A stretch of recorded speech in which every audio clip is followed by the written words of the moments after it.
There are some secrets that change you so completely, you can't remember who you were before you learned them.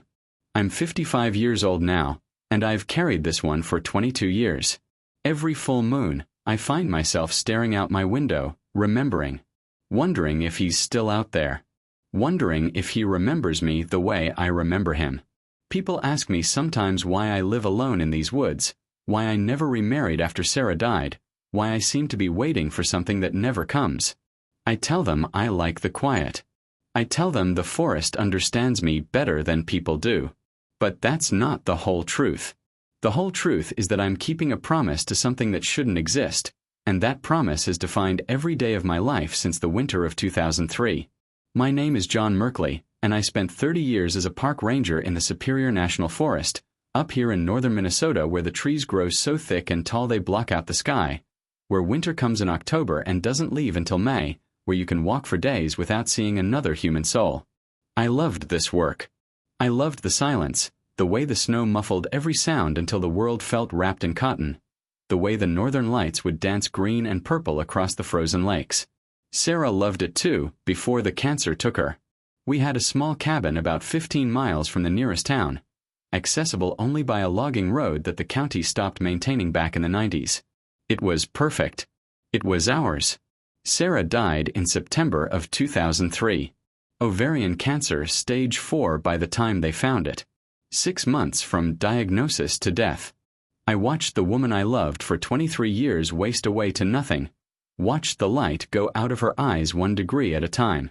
The day after we buried her, just me and maybe a dozen people at the little cemetery in town, I drove back to our cabin and I didn't leave.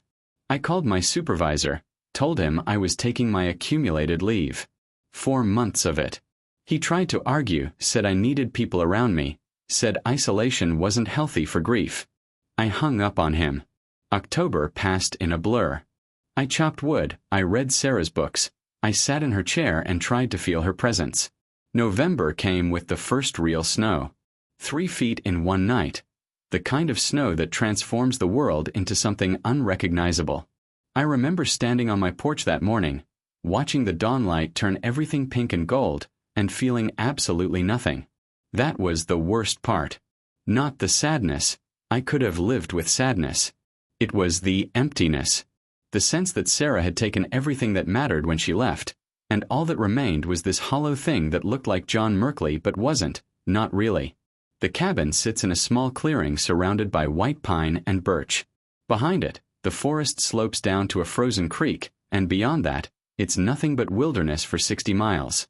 In winter, the only sounds are wind through the pines and the occasional crack of a tree splitting in the cold. The nearest neighbor is 12 miles away. In November of 2003, that isolation felt like exactly what I needed. I wanted to disappear into the white silence. I wanted the cold to numb everything until I couldn't feel it all. I should have been more careful what I wished for. It was the tracks I noticed first. I'd been a ranger for 3 decades. I knew animal tracks the way some men know baseball statistics. Deer, moose, wolf, bear, lynx, fox, rabbit, squirrel. I could tell you the species, the size, how long ago they passed, whether they were hunting or fleeing. These tracks were none of those things. I found them on a Tuesday morning in late November, crossing my property from the forest to the creek and back again. They were enormous, maybe 14 inches long, but the shape was all wrong. Too narrow, too human-like in the toe arrangement, but with claw marks that extended 2 inches beyond where toes should end. The stride length was impossible. 8 feet between prints. Whatever made them was either running at full speed or was tall enough that 8 feet was a natural walking gait. I stood there in the snow, my coffee steaming in the 20-degree air, and felt something I hadn't felt in months. Not emptiness. Not numbness. Fear. Pure, primal fear that started in my stomach and spread through my chest like ice water. My hands were shaking, and it wasn't from the cold. I'd seen bear tracks that were 6, 7 inches long. I'd seen moose prints and wolf prints, and once, deep in the boundary waters, I'd found tracks from a cougar that had wandered down from Canada. This was none of those things. This was something else entirely. I followed the tracks to the creek. They went down the bank across the ice, which cracked under whatever had made them but didn't break, and up the other side, disappearing into the thick forest beyond. I stood there for maybe 20 minutes listening. The forest was completely silent. No birds, no wind, nothing. Just that pressure-filled silence that comes before a storm or after something terrible has happened. I'd felt it once before, years ago, when I'd stumbled on a fresh kill site where wolves had taken down a deer. That sense of violence hanging in the air, of nature showing its teeth. I went back inside, locked the door, and loaded my rifle. It was a Remington 700 30-06, plenty of stopping power for anything that walked these woods. I'd never been afraid in my cabin before. Even after Sarah died, even in my deepest grief, I'd felt safe here. The forest was my home, my sanctuary. But that morning, with those impossible tracks circling my property, I felt like prey. I felt watched. And deep down, in that primitive part of my brain that still remembers when humans weren't the apex predator, I knew whatever had made those tracks could get inside if it wanted to. The lock on my door was a child's toy, a comforting lie I told myself while something ancient and hungry circled in the dark. The tracks appeared again 3 nights later. This time they came right up to my porch, close enough that I could see where they'd paused at my front window.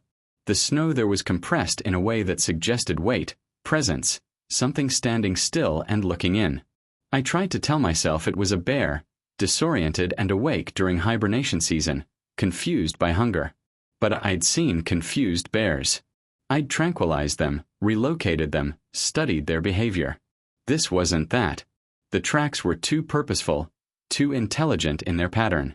They circled the cabin completely, paused at each window, returned to the porch, then vanished back into the forest in a straight line, as if whatever made them had satisfied its curiosity and simply walked away.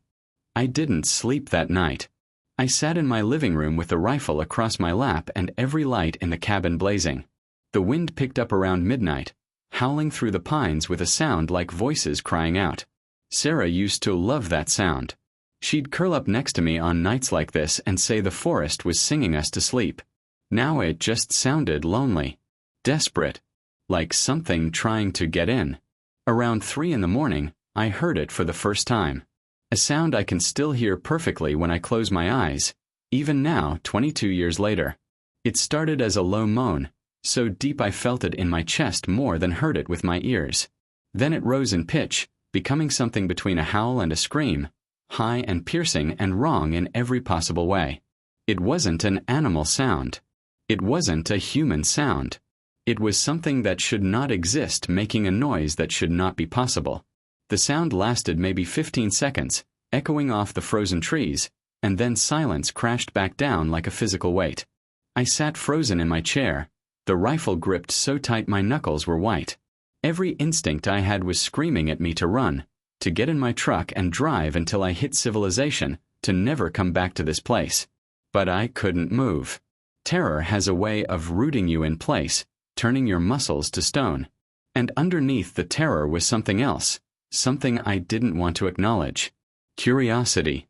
In all my years in these woods, I'd never heard anything like that sound. I'd never seen tracks like those. And despite the fear coursing through my veins, part of me needed to know what was out there. The next morning, I found something that made my blood run cold. Hanging from a branch near my porch was a deer carcass, completely stripped of its hide. The skin was gone, peeled away as cleanly as if someone had done it with a knife, but the meat underneath was untouched. Just raw muscle and bone hanging there in the freezing air, swaying slightly in the wind. The snow beneath it was clean. No blood, no signs of struggle, just this horrific offering left at my doorstep like a calling card. I cut it down and buried it far from the cabin. My hands were shaking the whole time, not from cold but from the implications of what I was seeing. Whatever was out there had intelligence. It had purpose. It was trying to communicate something or test me or maybe just show me what it was capable of. The folklore came back to me then, stories I'd heard from the Ojibwe rangers I'd worked with over the years. Stories about the Wendigo, the winter cannibal spirit, the creature of endless hunger that stalked the northern forests, cursed to wander forever, never satisfied, never at peace. I'd always filed those stories away as mythology, cultural narratives meant to teach lessons about greed and isolation. I'd never believed in monsters. I believed now. That night, I didn't turn on the lights. Instead, I sat in the dark and waited. If this thing was watching me, I wanted to watch it back. I wanted to see what had turned my sanctuary into a hunting ground. Around midnight, under a full moon that turned the snow blue-white and made the forest look like a photograph, it came. I saw it first as movement at the tree line, a shadow that detached itself from the other shadows and stepped into the clearing. The moonlight caught it fully, and I stopped breathing. It was impossibly tall, maybe 9 feet, skeletal and gray-skinned with limbs that were too long, joints that bent at slightly wrong angles. Its head was elongated, almost deer-like, but hairless and topped with a crown of antlers that spread 6 feet across. The face was the worst part. I could see it clearly in the moonlight, sunken eyes that glowed with a faint yellow light, a mouth too wide, filled with teeth that were too sharp. But the expression on that face wasn't animal. It was intelligent, aware, and it was looking directly at my window with an intensity that made my skin crawl. It stood there for what felt like hours but was probably only minutes, absolutely still, just staring at the cabin. At me. I knew it could see me somehow, despite the darkness inside. Then, slowly, deliberately, it turned away from the cabin and walked to the center of the clearing. It sat down in the snow, crossing its impossibly long legs, and tilted its head back to look at the moon. And it stayed there. For the entire night, it sat motionless in my clearing, staring up at the moon like it was reading something written in the lunar surface. Like it was praying, or remembering, or mourning. There was something so profoundly sad about the image that my fear began to shift into something else. Something I couldn't name yet. As dawn approached and the moon began to set, the creature stood with a grace that shouldn't have been possible for something so large and skeletal. It looked at my window one more time, and I swear to God, it nodded. Just a slight dip of that crowned head, a gesture of acknowledgement. Then it walked back into the forest and disappeared like smoke. I should have reported it. I should have called my supervisor, called the police, called someone. There was a creature out there that defied explanation, and as a ranger, it was my duty to report unusual wildlife behavior. But I didn't. I sat at my kitchen table as the sun rose, drinking coffee with shaking hands, and I knew I wouldn't tell anyone. Because telling someone meant they'd come with guns and cameras and fear. They'd hunt it. They'd kill it. And something about watching that creature sit in the moonlight, something about the overwhelming sadness I'd felt radiating from it, made me certain that would be wrong. The tracks continued to appear, always on nights with a full or nearly full moon. And every time, the creature would emerge from the forest, walk to the center of my clearing, and spend hours sitting in the snow, staring up at the sky. It never approached the cabin again after that first night. Never threatened me. Never left any more offerings. It was like we'd reached some kind of understanding. I wouldn't interfere with its ritual, and it wouldn't harm me. An unspoken treaty between man and monster. I started watching it regularly. I'd turn off all the lights, position myself at the window, and observe. I told myself I was being scientific, studying an unknown species, documenting behavior. But the truth was darker and simpler. I was lonely. Desperately, achingly lonely in a way that had nothing to do with missing Sarah and everything to do with being the only human being for miles around who knew that monsters were real. And this creature, this impossible thing, was the only other living being that seemed to understand what it meant to be completely alone. Winter deepened into December. The temperature dropped to 20 below zero, then 30 below. The kind of cold that makes your lungs hurt when you breathe, that turns your eyelashes white with frost in minutes. Most animals were deep in their dens or had migrated south. But the creature kept coming, seemed unbothered by temperature that would kill a human in hours. I started to notice patterns in its behavior. It would arrive around midnight, always from the same direction. It would sit in exactly the same spot, a slight depression in the clearing that fit its form perfectly. And it would stare at the moon with what I could only describe as longing. Like it was looking for something in that cold, distant light. Like it was waiting for an answer that never came. On December 15th, something changed. I'd been watching the creature for maybe 2 hours when suddenly it stood up, moved to a different part of the clearing, and began to dig in the snow. Its movements were frantic, desperate, claws tearing through the frozen ground underneath. I watched, confused, until I realized what it was doing. It was burying something. Small objects I couldn't make out from the distance, placed carefully in the earth and covered back up. Then it returned to its usual spot, sat down, and resumed its moon-gazing as if nothing had happened. The next morning I did something stupid. I went out to investigate. The fear was still there, electric and present, but it was overridden by curiosity and something else I was only beginning to recognize. Connection. I wanted to understand this creature. I needed to know why it came here, what it was doing, what those objects meant. The burial site was easy to find. The disturbed snow marked it clearly. I dug carefully with my gloved hands, and what I found made my chest tighten. Photographs. Old, water-damaged photographs preserved in Ziploc bags. A man and a woman standing in front of a cabin that looked like it had been abandoned decades ago. 2 children, a boy and a girl, playing in the summer sun. The same family at a Christmas dinner, smiling, alive, human. And in the background of one photo, barely visible, a face I recognized. The man in the photos. The father. He had the same bone structure, the same eyes, as the creature that visited my clearing every full moon. Before the transformation. Before whatever curse or horror had turned him into the thing I'd been watching. I sat back in the snow, photographs trembling in my hands, and understood with devastating clarity what I was witnessing. This wasn't a mindless monster. This was someone who had been human once. Someone who had lost everything. His family, his form, his humanity, and was trying desperately to hold on to the memory of what he'd been. The moon-gazing wasn't a ritual.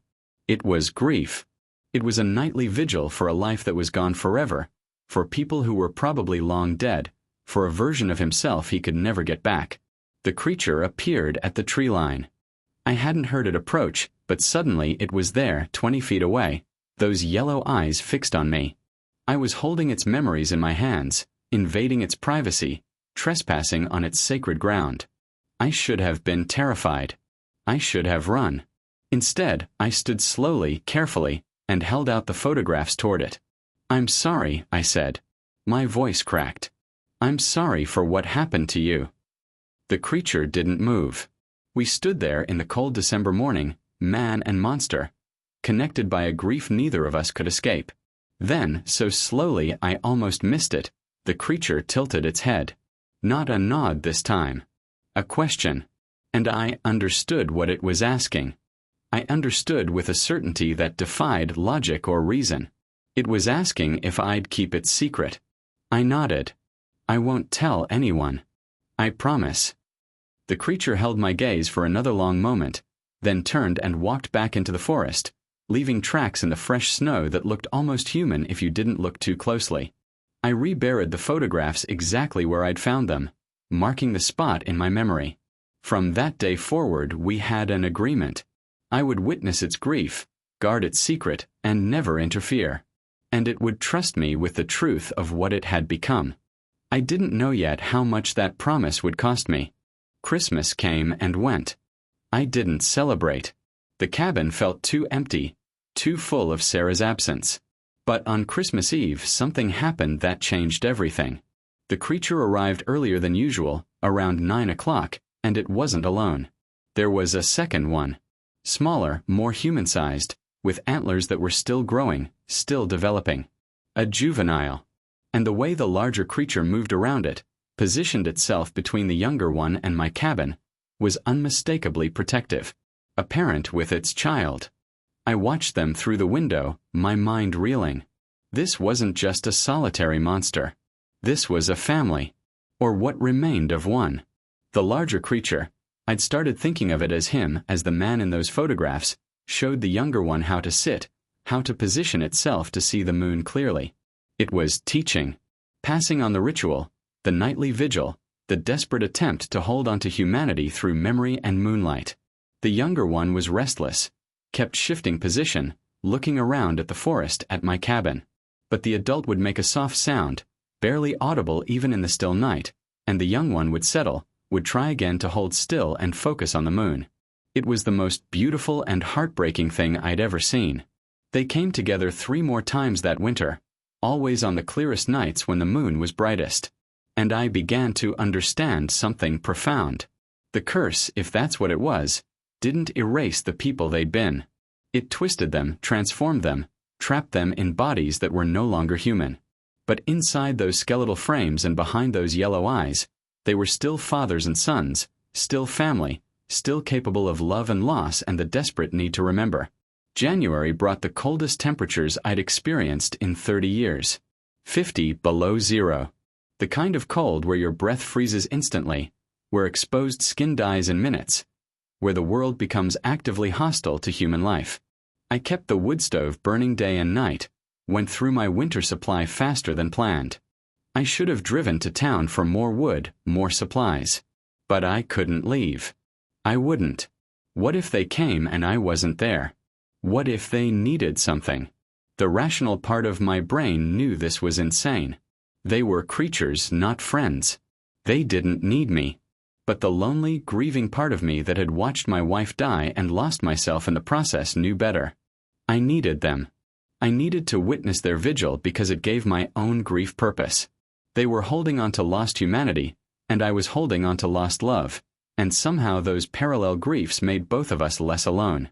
On January 23rd, hunters appeared on the logging road. I heard their snowmobiles from a mile away, the high-pitched whine of engines shattering the winter silence. 3 men, locals probably, looking for late-season game or just an excuse to be in the woods. They passed within half a mile of my cabin, close enough that I could hear their voices carrying across the frozen air, close enough that they'd see tracks if they wandered into my clearing. I grabbed my ranger jacket, my badge, and intercepted them before they could get too close. They were surprised to see me. Most people assumed these woods were empty in deep winter. I told them the area was closed for wildlife study, that there were sick animals in the region, that they needed to turn back immediately for their own safety. They argued. One of them, a big man with a red beard, got aggressive, said I couldn't tell them where they could and couldn't hunt.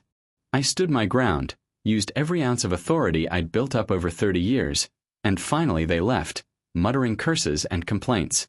But I knew they'd be back. And I knew that if they saw the creatures, if they even saw the tracks, they'd come with more men and bigger guns.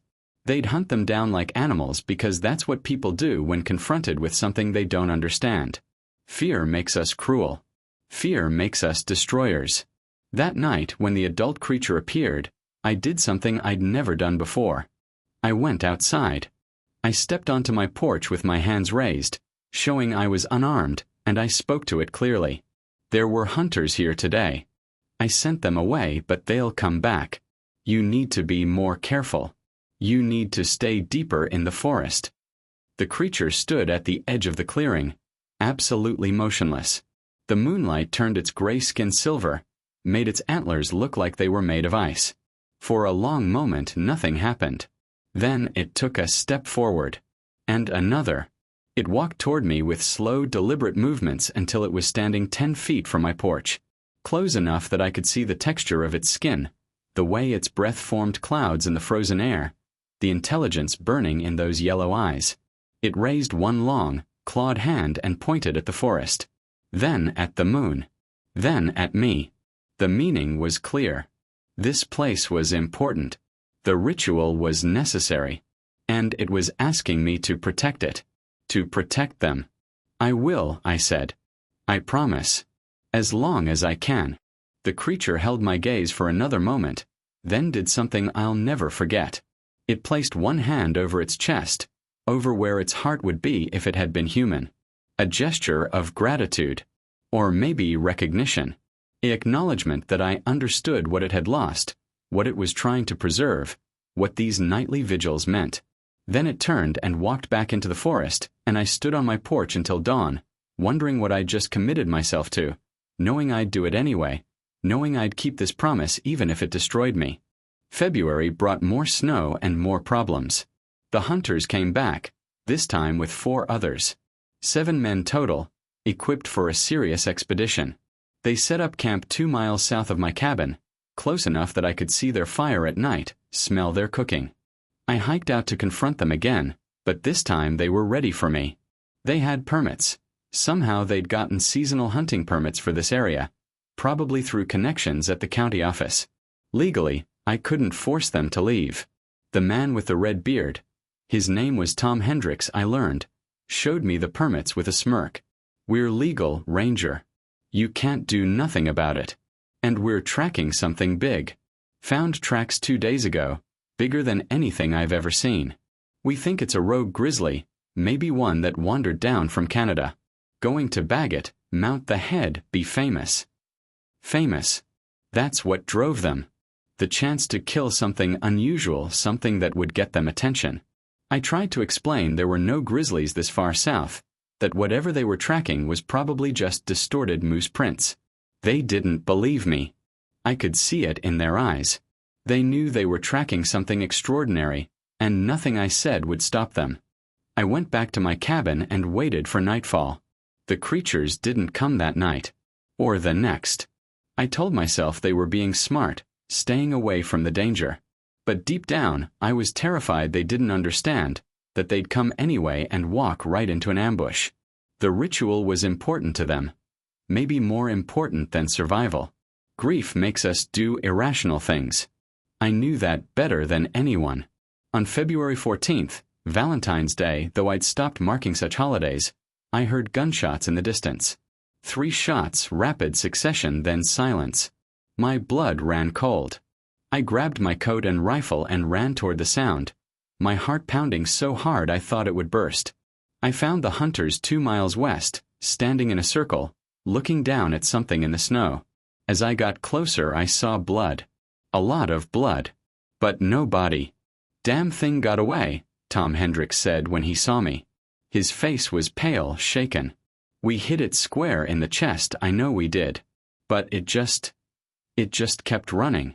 Left a blood trail for half a mile, then nothing. Like it vanished." I looked at the blood in the snow. Dark red, almost black. Too much of it. Whatever they'd hit was badly wounded. I felt sick. "You need to leave," I said. "Now. Pack up and get out of these woods." "Like hell," Tom said. "We're tracking it until we find it.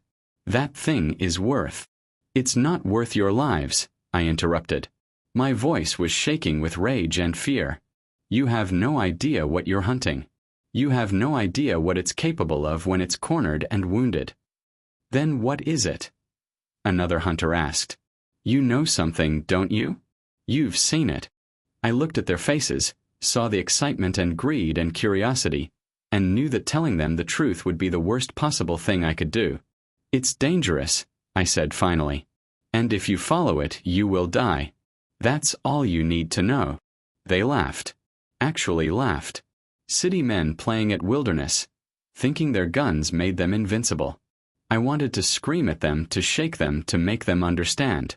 Instead, I followed the blood trail after they left. It led deep into the forest, up rocky slopes and through thick pine groves, until I found where it ended. A cave, barely visible behind a screen of ice-covered brush. The blood trail went inside and didn't come out. I stood outside that cave for an hour, listening. Inside I could hear breathing. Labored, painful. The sound of suffering. Every instinct told me to leave, to let nature take its course, to not risk myself for a creature that could kill me without effort. But I thought about those photographs buried in my clearing. I thought about the younger creature being taught to stare at the moon. I thought about grief and loss and the desperate need to be seen, to be understood, to not die alone. I went inside. The cave was bigger than I expected, opening into a natural chamber maybe 30 feet across. The creature, the adult one, the father, was lying against the far wall. The wound in its chest was massive, still bleeding despite the cold. Those yellow eyes tracked me as I entered, but it didn't move. Couldn't move, probably. I could see bone through the torn flesh, see how deeply the bullet had penetrated. "I'm sorry," I said. My voice echoed in the cave. I tried to stop them. The creature made a sound, low and rumbling. Not threatening. Just acknowledging. We stayed like that for a long time, man and monster in a frozen cave, both of us knowing how this would end. I thought about going back for medical supplies, But what could I possibly do? This wasn't a wound you could bandage. This was death, slow and painful and inevitable. Your family, I said finally. The young one. I'll watch over them. I'll keep them safe. I promise. The creature's eyes closed slowly, then opened again. Understanding. Gratitude. And something that looked almost like peace. I stayed with it through the night, watching its breathing grow more labored, watching the blood pool beneath it turn black in the dim light. Around dawn, the breathing stopped. The yellow glow faded from its eyes. And the curse, or whatever supernatural force had sustained it, broke. I watched in horror and fascination as the body began to change. The antlers fell away, crumbling to dust. The gray skin lightened, became human flesh. The skeletal frame shrank, filled out, became normal proportions. Within minutes, what lay before me wasn't a monster. It was a man, maybe 50 years old, with graying hair and a beard, wearing the tattered remains of clothes that had been destroyed decades ago. The man from the photographs. Finally free. Finally at rest. I buried him in the cave, sealed it with rocks, and walked back to my cabin as the sun rose over the frozen forest. The hunters found nothing. They searched for 3 more days, following false trails and old tracks, until finally they gave up and left, muttering about bad luck and wasted time. I told them I'd found evidence the animal had left the area, crossed into Canada where they had no jurisdiction. They believed me because they wanted to believe, because admitting failure was better than admitting they'd lost something they'd wounded. I waited for the young creature to appear, waited for it to come looking for its parent, its teacher, its guide. But the clearing remained empty through the next full moon, and the next. I started to worry that it had died too, or fled far away, or that without the adult's guidance it had lost its way completely.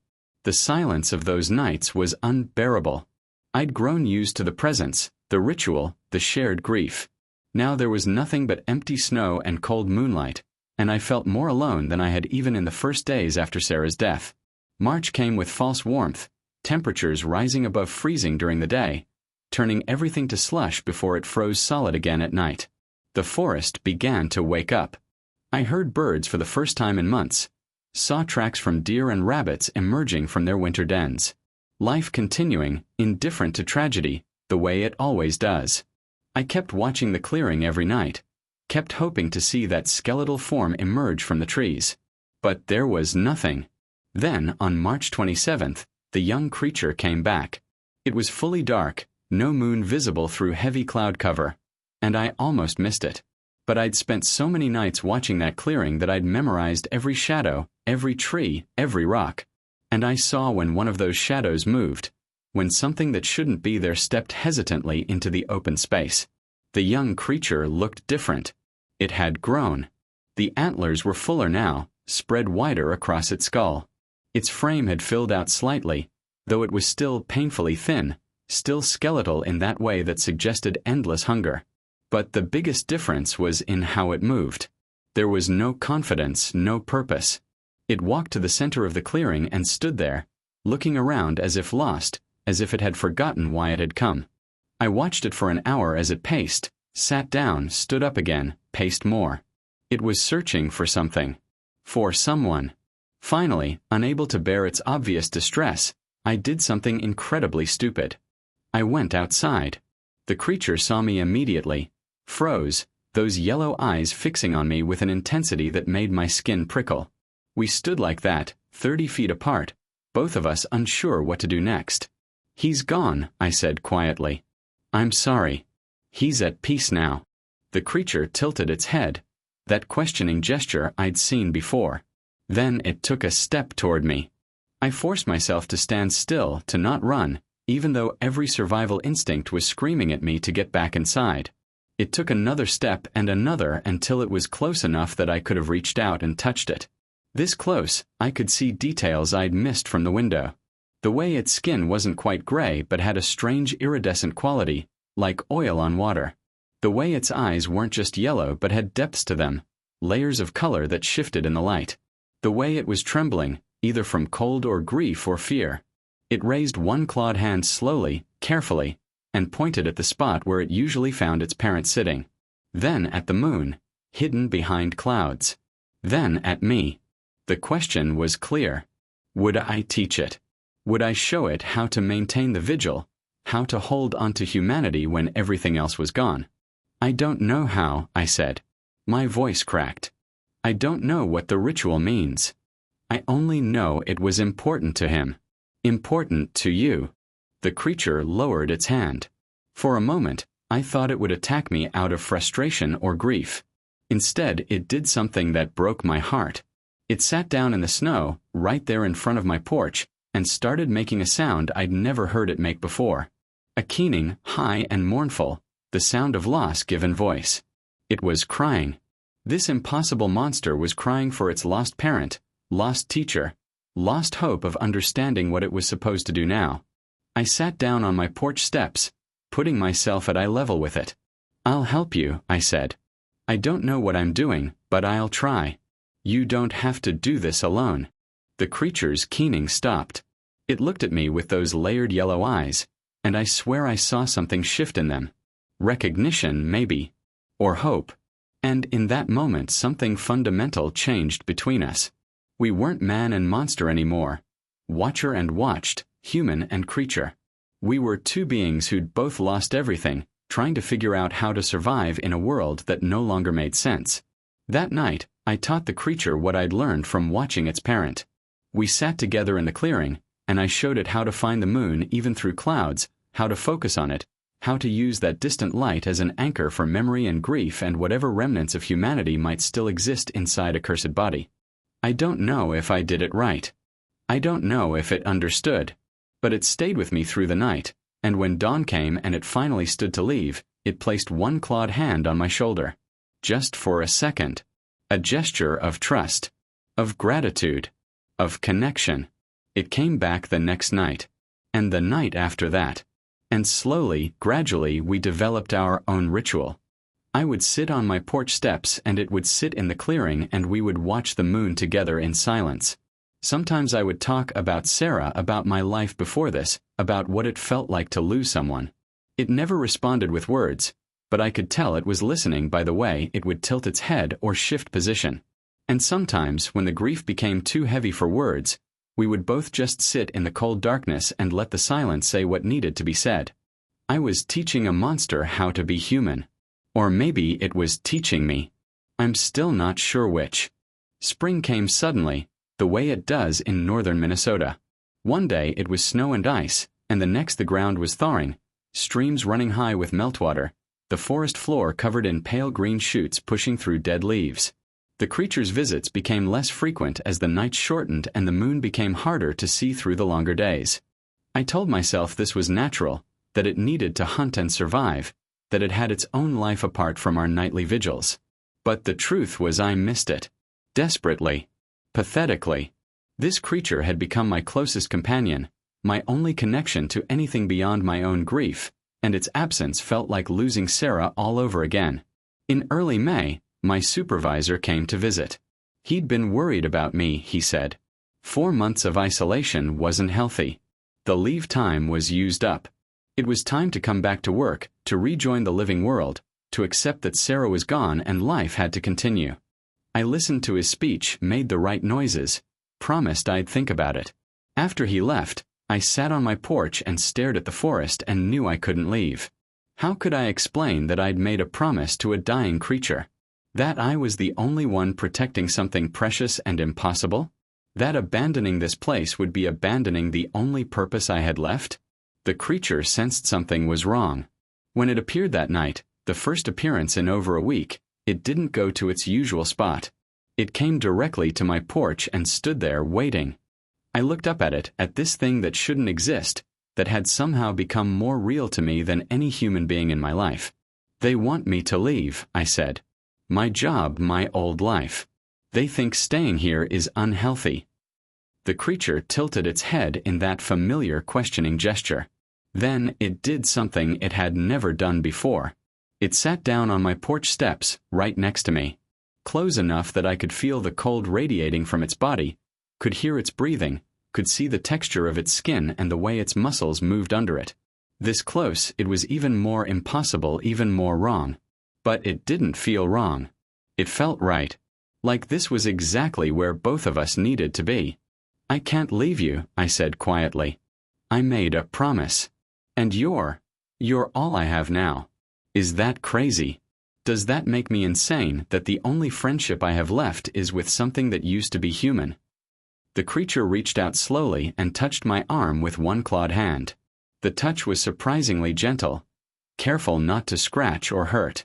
We sat like that for a long time, man and monster on a porch in the middle of nowhere, both of us damaged, both of us trying to hold on to something we'd lost. Finally, the creature stood, walked to the clearing, and began its vigil. But this time was different. This time, every few minutes it would look back at me, making sure I was still there, making sure I hadn't disappeared. I quit my job the next day, told them I was retiring early, taking my pension, planning to live out my days in the cabin. They tried to talk me out of it, said I was throwing away 30 years of career, that I'd regret it. Maybe I would. But regret was something I could live with. Abandoning the one promise I'd managed to keep since Sarah died wasn't. Summer brought tourists and hikers, people venturing deeper into the forest, getting too close to my sanctuary. I became territorial, aggressive in ways I'd never been before. I'd intercept hikers miles from my cabin, send them in different directions, lie about trail conditions to keep them away. The creature stayed deeper in the forest during these months, only appearing on the darkest nights when the moon was new and no one else would be around. But it always came. No matter how long between visits, it always came back. In July, something terrible happened. A forest fire, started by lightning strike, tore through 10,000 acres east of my property. I spent 2 weeks helping fight it, watching the forest I loved burn, breathing smoke until my lungs ached. The fire came within a mile of my cabin before the wind shifted and pushed it north. When I finally got back home, exhausted and covered in ash, I found the clearing destroyed. Trees burned, the ground blackened, everything I recognized gone. I stood in the middle of that devastation and felt something break inside me. This place, this sacred ground where the creature came to mourn, it was gone. The creature appeared that night anyway. It stood at the edge of what had been the tree line, looking at the burned clearing, and made that keening sound again. The sound of grief too deep for words. It didn't matter that the landscape had changed. This was still the place. This was still where it needed to be. It walked into the center of the burned clearing, sat down in the ash and charcoal, and stared at the moon through the smoke-hazed sky. I joined it. Sat down in the ash, ruining my clothes, breathing in the smell of destruction, and we mourned together. Mourned what the fire had taken, what time had taken, what curse and illness and circumstance had stolen from both of us. And I realized something profound. The ritual wasn't about the place. It was never about the place. It was about the act of remembering, of refusing to let go, of holding on to humanity even when everything else was stripped away. The clearing could burn, the moon could hide, the world could change completely, but as long as we kept showing up, kept looking at that distant light, kept trying to remember who we'd been and who we'd loved, that was what mattered. We sat together in that ruined clearing until dawn, and when the creature finally left, I knew our bond had shifted into something deeper. Something permanent. We weren't just watcher and watched anymore. We weren't even just friends. We were survivors, witnesses to each other's grief, the only proof either of us had that our lost ones had existed at all. 22 years have passed since that first winter. The creature still comes, though less frequently now. Once a month, maybe on the clearest nights when the moon is full. It's changed over the years. Grown larger, more skeletal, the antlers spread wider. The curse progresses, I think, slowly consuming whatever humanity remains until eventually there will be nothing left but the monster. But for now, for these precious nights, there's still someone in there. Someone who remembers. Someone who comes to this clearing because it means something, because I'm here, because we have this agreement that transcends words and species and the boundaries of what should be possible. I'm 77 now. My hands shake, my back hurts, and some mornings I wonder if I'll make it through another winter. The cabin is falling apart, the roof leaks, the porch is rotting, the windows don't seal properly anymore. I should sell it, move to town, spend my remaining years somewhere warm and comfortable with other people. But I can't. I made a promise. And unlike so many other promises I've broken in my life, this one I'll keep until the day I die. People in town think I'm crazy. The hermit in the woods, the old ranger who lost his mind when his wife died. They are not entirely wrong, but they don't understand what I've seen. They don't know that on certain nights when the moon is high and bright, something impossible walks out of the forest and sits in my clearing. Something that used to be a man, a father, a person with hopes and dreams and loved ones. Something that's now trapped in a nightmare body but still trying desperately to hold on to memory, to dignity, to whatever scraps of humanity the curse hasn't consumed. I've learned things over these 22 years. I've learned that monsters aren't always evil. Sometimes they're just broken. I've learned that the line between human and inhuman is thinner than we want to believe. I've learned that grief can take forms we never expect, can connect us to beings we never imagined, can give our lives meaning in ways that would horrify anyone who knew the truth. I've learned that keeping a secret this big changes you, isolates you, makes you into something other people can't quite understand or trust. But I've also learned that some secrets are worth keeping. Some promises are worth any price. Last month, something happened that I've been dreading for years. The creature came to the clearing, but it didn't sit down. It stood at the edge, looking at me, and I could see something different in its eyes. A dimming. A fading. The yellow glow wasn't as bright. Its movements were slower, more labored. The curse was winning. Whatever humanity remained was being consumed, piece by piece, night by night. Soon there would be nothing left but hunger and rage and the mindless need to consume that the legends warned about. It stood there for a long time just looking at me. Then it did something it had never done before. It approached the porch, climbed the steps with that careful grace, and stood directly in front of me. Close enough that I could reach out and touch it. Close enough that I could see every detail of its impossible face. And it bowed its head, lowering those massive antlers until its forehead touched mine. The gesture was unmistakable. Goodbye. Thank you. I'm sorry.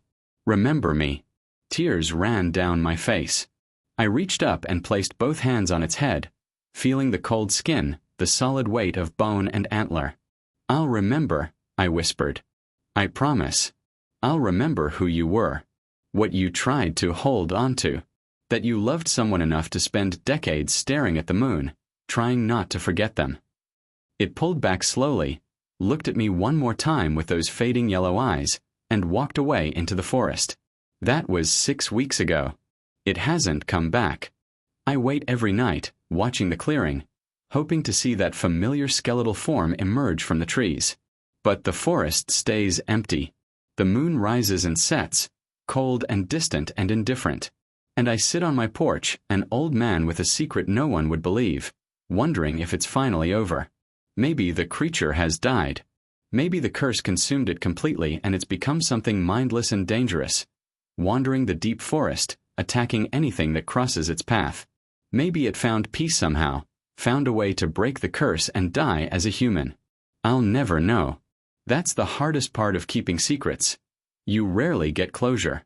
You rarely get to know how the story ends. But I keep my vigil anyway. Every clear night, I sit on my porch and watch the clearing and stare at the moon. Because somewhere out there, buried in the earth beneath charred trees and new growth, are photographs of a family that existed once. A man, a woman, 2 children. People who loved each other. People who didn't deserve what happened to them. And as long as I'm alive, as long as I can still walk and breathe and remember, someone in this world knows they existed. Someone bears witness to their love, their loss, their desperate attempt to hold on to humanity in the face of an impossible curse. That's what the moon gazing was always about. Not ritual, not magic, not some supernatural compulsion. It was remembering. It was refusing to let go. It was looking at something beautiful and distant and eternal and using it as an anchor for memory, for love, for the person you used to be before everything went wrong. The creature taught me that. And I've carried that lesson every day since. Sarah's been gone for 22 years now. Some nights I can barely remember her face without looking at photographs. But I look at the moon and I remember the way she laughed, the way she made everything feel possible, the way she saw beauty in the world that I was too practical to notice. I remember the life we built, the love we shared, the plans we made that cancer destroyed. And remembering hurts. God, it hurts, but it also keeps her alive in a way. It keeps me human in a way. Maybe that's the secret. Maybe that's what I learned from watching a creature that shouldn't exist perform a ritual no one else knew about. We're all trying to hold on to humanity in our own ways. We're all fighting against time and loss and the inevitable transformation that comes with grief. Some of us do it by staying busy, by surrounding ourselves with people, by moving forward and never looking back. And some of us do it by sitting in the cold darkness, staring at the moon, and refusing to forget who we loved and who we were when they were still alive. I don't know which way is right. Maybe they're both right. Maybe they're both necessary. All I know is that I made a promise to something impossible, and keeping that promise gave my life meaning when I thought there was no meaning left. It made me a guardian of secrets, a witness to love that transcended species and curse and everything the world says is possible. It made me someone who understands that monsters aren't always evil, that humanity isn't always human, and that the bonds we form in our darkest moments can be the strongest bonds of all. So I'll keep watching. I'll keep waiting. And on the nights when the moon is full and bright, I'll sit in my clearing in the ruined forest and remember. Remember a creature that used to be a man. Remember a love that survived death and curse and transformation. Remember that somewhere in these woods, something impossible walked and grieved and tried desperately to hold on to the fading memory of who it had been.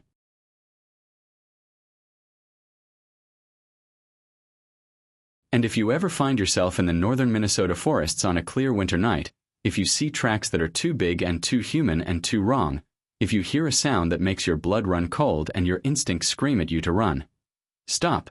Listen. Look at the moon. Because maybe, just maybe, you're witnessing something that no one is supposed to see.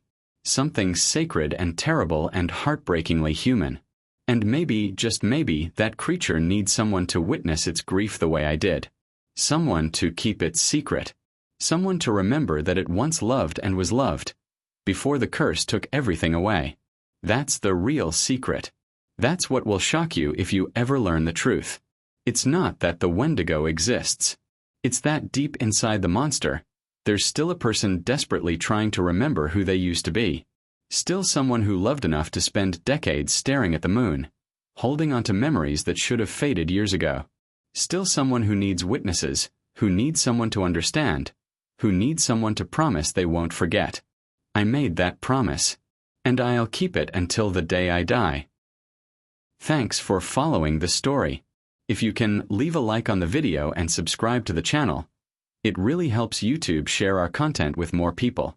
Also, tell us in the comments what city you're watching from. That way we'll know where our viewers are from. Check out the other stories too. See you next time. Bye.